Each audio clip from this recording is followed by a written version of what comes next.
Bonjour et bienvenue dans Sakina, un espace de calme, de réflexion posée et de paix intérieure. Aujourd'hui, je vais parler d'énergie vitale et de comment piloter cette énergie qui coule en chacun d'entre nous de manière optimale pour retrouver la Sakina durable. Nous portons tous en nous une énergie invisible. Essayez de la ressentir. Prenez un instant pour relaxer, fermer les yeux et focalisez votre attention sur votre souffle, sans forcer, doucement. Il s'agit juste d'écouter ce souffle, écouter le flux de vie. C'est une force de vie, silencieuse mais puissante.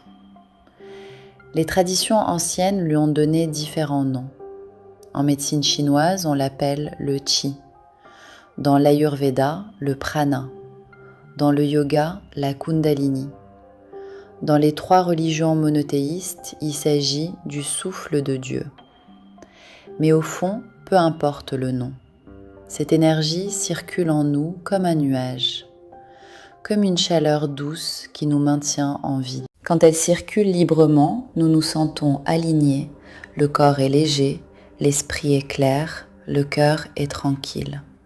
Mais lorsqu'elle se bloque ou qu'elle déborde sans direction, elle peut devenir tension, douleur, agitation intérieure, frustration, sentiment de manque ou colère incontrôlable.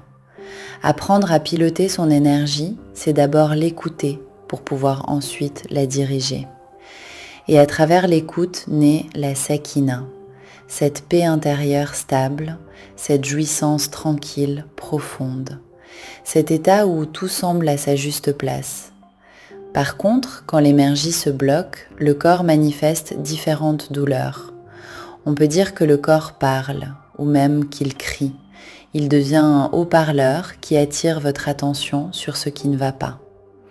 Et le corps ne se trompe pas, il ne ment pas, il ne sait pas mentir en fait.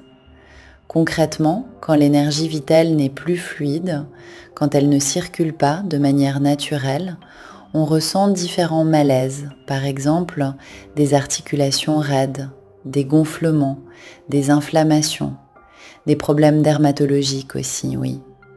Une gorge irritée, un genou qui ne veut pas plier, une voix retenue. Ce ne sont pas des pannes, ce sont des messages. C'est le corps qui parle. Il nous informe qu'une énergie a voulu circuler à cet endroit précis, mais qu'elle n'a pas pu. Elle a été freinée. Par quoi ? Eh bien, par toutes sortes de pensées ou d'émotions négatives. Par exemple, par la peur, par la fatigue, par la frustration, par le manque de confiance. Et lorsque cette énergie reste bloquée trop longtemps, elle perturbe l'équilibre global, la santé physique et mentale. Car vous le savez déjà, corps et esprit sont étroitement liés. Mais dès que nous écoutons notre corps et que nous levons les blocages, dès que nous prenons les bonnes décisions pour une hygiène de vie saine, sommeil, alimentation, activité physique, relations bienveillantes, eh bien les douleurs disparaissent, la vitalité et la sakina reviennent progressivement. Et c'est ce que nous rappellent les traditions anciennes depuis des millénaires. Les sagesses du monde nous disent toutes la même chose. L'énergie a besoin de mouvement et d'harmonie. En médecine chinoise, le qi doit circuler librement dans les méridiens. S'il stagne, la douleur apparaît. C'est pour cela que des pratiques comme le qigong ou le tai chi existent.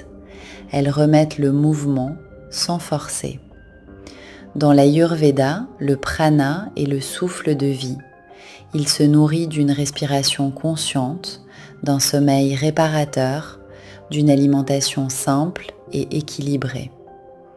Dans le yoga, la kundalini repose à la base de la colonne vertébrale. Lorsqu'elle s'élève avec douceur, elle nourrit chaque centre énergétique. Mais si un centre est bloqué, le déséquilibre apparaît. Toutes ces traditions convergent vers une vérité simple. L'énergie vitale est précieuse et elle demande le respect des lois naturelles de la vie, le bon rythme de vie selon vos besoins et selon la saison. Notre énergie est un flux vivant, intelligent. Parfois, elle demande du mouvement, une marche, quelques étirements. Parfois, elle demande de l'expression, parler, écrire, chanter, libérer ce qui pèse.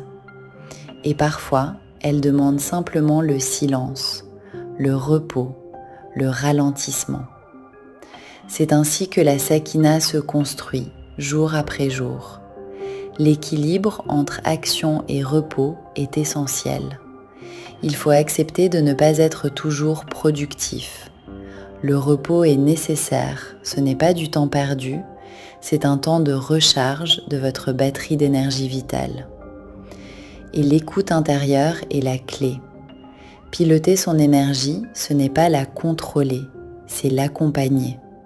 C'est apprendre à surfer sur ses vagues, sans lutte. Quand elle est optimisée, elle devient un feu doux qui réchauffe sans brûler.